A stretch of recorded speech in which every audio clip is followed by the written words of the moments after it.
What up, though? Welcome back to World Heavyweights Live on Sports.com. And boy, Easy Joe, my guy, Spin More Racks. What up, though? KG in the TD booth. Nicholas Cole off on the ones and twos. Let's go. Rest in peace, John Clausen. Let's get it going, guys. Rest in peace, John Clausen. Mock draft 3.0 Spinny. I'll go first. Okay. I'll go first. Here's mine. Okay. And I went Brad Holmesian. F. Brad Holmesian. What the F are in you this doing? mock draft. Because PFF was not feeling me at all. They were not feeling the first three picks.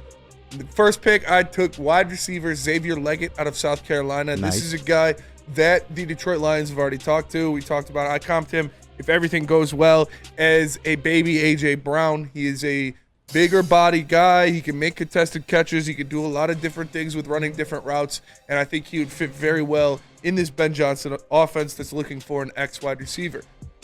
In the second round, I took a guy. I feel it's kind of early for Leggett, man. I'm not going to lie. That might be Renardo Green. That's what everybody said about all the Brad Holmes picks, and guess what? They work out. So I did my Brad Holmes shit in this one. Because the guy, you can't validate your shitty draft and just like, well, Brad Holmes. You're not Brad Holmes. I am in this draft. You're white and you have hair. I am in this draft. So with my second pick, I took Renardo Green. You're not black. The cornerback out of Florida State. Al is super high on him as well. He said he could go in the first round. I don't think he's going to go that high. But I like what this kid does. If you put on his tape, it's impressive. His ball skills, his size, his ability out there. He's a very athletic dude, and I think he'd fit very, very well in the secondary, especially because he doesn't need to be forced to see the field this year. So he can take some time, get the speed of the game down, play on some special teams units, and then when he earns his spot, get his spot. So, real quick question. There was no Cam Hart. There was no TJ Tampa on the board. TJ Tampa was not. Cam Hart was on the board. You don't like Cam Hart? I don't like him as much as I like Renardo Green. All right. I like Renardo Green more, too. I like that kid a lot. And then in that third pick, this is another guy. I couldn't believe they gave me an F for this. That's pretty wild. Honestly, it kind of pissed me off. That is actually crazy. We got to have our boy back on, and I can talk to him about these fucking grades because his F pissed me off. Trevor? The first two, yeah.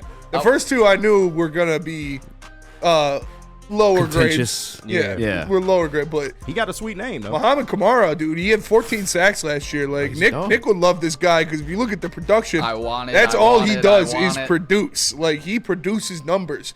He's a 6'1", 260-pound missile coming off the edge, dude. And he has a knack of getting to the quarterback. That's what he does. He gets to the quarterback and he gets the quarterback on the ground. Muhammad Kamara, I got him in the third round. In the fifth round, I took Zach Zinter out of Michigan. Again, another guy you could bring in. He doesn't need to start right away, so he can heal up, and he'll be fine when you actually have to throw him out there. Zach Zinter is a guy, if he didn't get injured, would have been a late first, early second round pick in this draft. Like he's one of the best interior offensive linemen in this draft, but because of the injury, I grabbed him in the fifth round. That's a steal. And he's one of the best interior offensive linemen in the past 3 years in college football. So I like that. Another guy that I saw a lot, that I liked a lot of, is Julian Pearl. He's a big offensive tackle for Illinois on the outside. Again, another piece. You don't need him right away, so he can sit back behind two great guys to learn from in Penei Sewell and Taylor Decker, take in the position, and then if Taylor Decker decides to call it quits, whenever he does decide to hang him up, you've got a guy who can fill in at left tackle or right tackle if you move Penei over there. And then in the sixth round, again, I took Omar Brown, a safety out of Nebraska. Again, I know it's 3 Big Ten dudes in a row, but I saw a lot of these guys. I saw a lot of Omar Brown in Nebraska, and he is an athletic freak. Like, he is an athletic freak in the secondary. I think that is what a guy that would attract Brad Holmes, and that would fit in Aaron Glenn's system very well. The way he uses his speed and his size to fly around and make plays. He's good ball skills as well as a solid tackler. And then in the 7th round, I had to do it because he's always there. Give me Will Richard, the kicker out of Alabama. It's not a Brad Holmes draft unless you have at least one Alabama player. And this kid, I think he's the best kicker in the draft. He can hit him from 60 already. So I couldn't believe that was a C+ too. Like D+. I'm about to fight. No, I meant overall. The Richard pick. But yeah, that is weird to get like the best kicker in the draft in the 7th round is a C+. Yeah, you get a C+ for it. And by the way, it's the Detroit Lions 7th round pick, so it's like late in the 7th round too. It's not like it's like 4 more spots from it being over. That's whatever. Hey, I'll have to holler at Trevor about that one. Shout out Gun Guy. Take your pants Let me look at Spinny's one more time. You know what personal grades are you guys giving Spinny? KG and Nick. KG, can you throw that up one more time for me? Yeah, I got you. 1 second. You know what? Personal grade, I think I was gonna.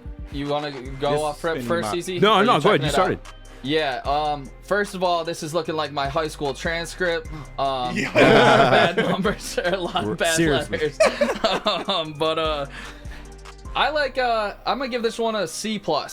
I really like the Zinter pick and Mohammed in the third, but the first two are both 5-year players coming out of college where I feel like if Xavier hits, I do like the upside on him, but I feel like the production really wasn't overwhelming until the last year of both of their college careers for the Xavier Legette and Ronaldo Green. But love Zinter. I think he's a perfect guy to draft. If he falls to the 4th round here or the 5th, for sure taking him in this one. Love the Zinter pick personally, and not too well aware with any of the other guys besides the kicker. Yeah. And I love taking him with the last pick of your draft. Yeah, I'm gonna go B-. Yeah, I would give you a B- as well. I really like the Xavier Legette pick. I'm gonna trust your word on Ronaldo Green, but Zach Center in the 5th is a steal, man. And I like what you're saying about Muhammad Kamara, and I also like how you attack the offensive line. So I will give you a B-.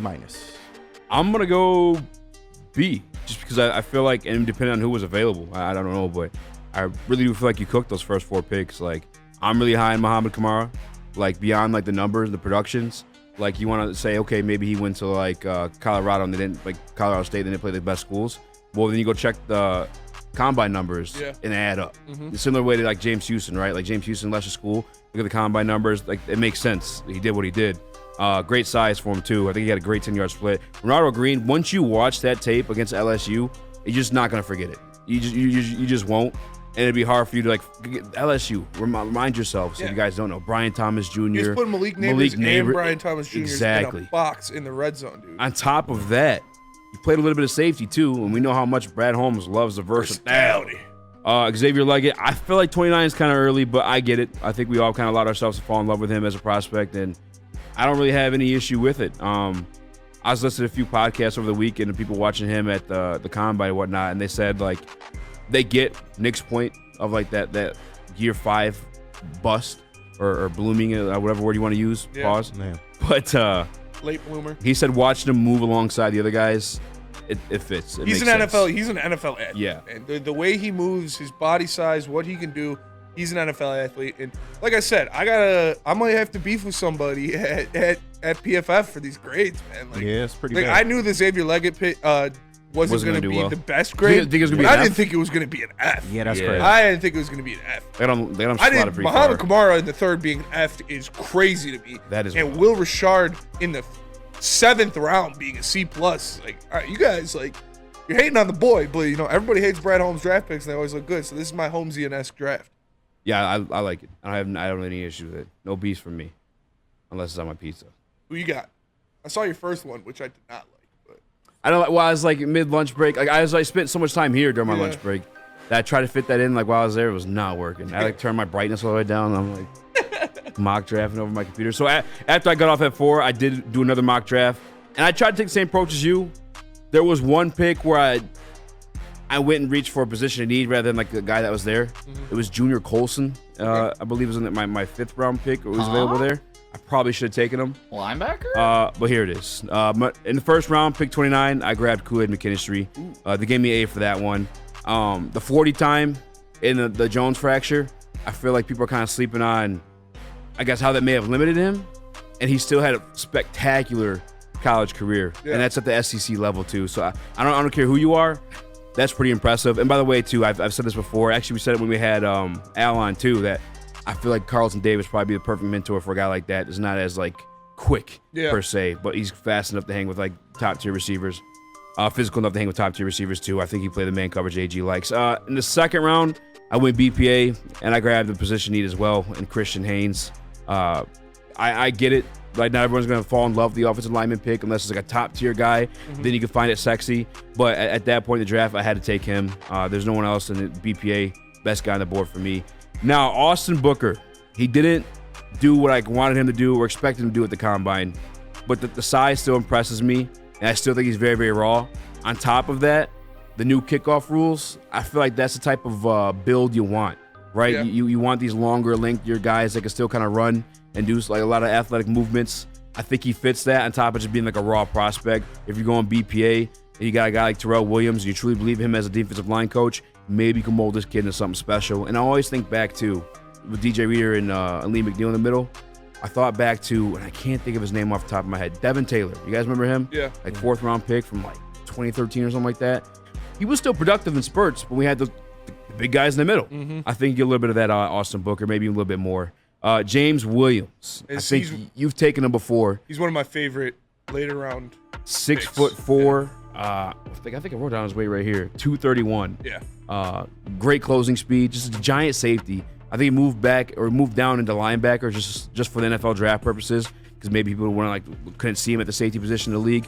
Another guy I think you'd enjoy in these new kickoff rules, on top of that versatility that Brad Holmes and Aaron Glenn, these guys seem to love, moving these guys around. What Al call him, a viper last week, or like that roaming around. I think he fits that mold. And then on top of that, beyond that, I kind of was looking at the kickoff rules with these later picks. Tip Ryman, he's like 6'4", 270, out of Illinois, tight end. Good speed, not great hands. And we lost Brock Wright. So. And we lost Brock Wright, so that's why I ended up grabbing him. Jalen Ford, another situation where I'm kind of looking towards that kickoff rule. I wasn't necessarily in love with him, but I like his build. And then last, random, but what? BPA, baby. BPA, thank you. Tagovailoa. That's crazy. Yes, I like his game management. I'm not gonna lie. Why you bringing really another QB in here, man? Because I hate Nate Sudfeld. Exactly, Nate Sudfeld and yeah. that BPA in the 7th round pick. I have a guy like that. Fuck it, I'm bringing him into camp. Why not? It's fair. Who is the quarterback out of Miami that the Lions drafted? Brad Kaya. Oh yeah. Was it Brad Kaya? Brad Kaya. His mom was in Friday. Yeah. Yeah. Oh, He yeah. just never saw the field. Yeah. I don't even think he made But it. I like Tagovailoa more than Brad Kaya. Like I also observe the game a little bit more now too than back then. But is that fair? Is he better than Brad Kaya? Yes, 100%. I think. That's what I think so too. Maybe Kaya had the NFL bloodline size, or size for yeah. sure. Yeah. Yeah, he did. I think he was more. Yeah, actually. You hate Tua, so why are you saying the NFL bloodline? I don't hate Tua. I'm just. Yeah, you're right. I probably do hate Tua. Viper, MPW. I like his brother more than him, by the way. MPWM says Viper. That's Dr. Blitz Don Brown's term. Yeah, that's what we were talking about. That Viper position that Don Brown made up. That was just a big guy that was fast that could play linebacker and safety. Call me your grades, man. Both my mock draft, Spinney's mock draft. I'd give you a B+. I like obviously the first 4 picks are great. Like I said, James Williams is one of my favorite late round prospects just because of his size and versatility and how he can do a bunch of different things out there. Christian Haynes is one of the best interior offensive linemen in this draft. I think we both like Austin Booker and his potential on the edge, and Kool-Aid's going to be good in the NFL. Nick? Yeah, I'm going to A here. The first 3 positions. I mean, obviously you go cornerback. I think Kool-Aid's going to be super successful in this league. You didn't grab a wide receiver. And then I didn't. He didn't. I mean, with guard, we need it. Yeah, that is surprising that you didn't.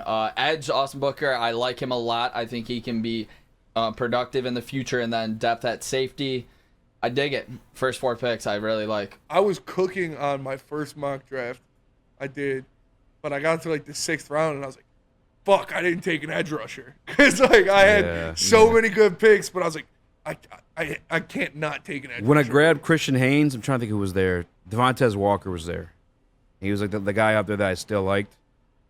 But BPA, I just had to go Christian Haynes in that situation. I feel like Devontae Walker, and we have Al join the show. I think he's very similar to what Williams is going to bring us, but we'll see.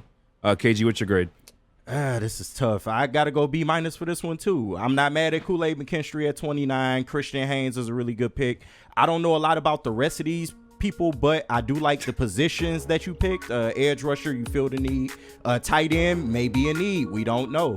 Especially with Brock Wright probably going to the 49ers. So I like that pick. You snagged a linebacker. I do feel we need another off linebacker. It's just the Tagovailoa pick, man. I don't know what you're doing right there, but it's the last pick in the draft. I'm not mad at it. Give me a B-.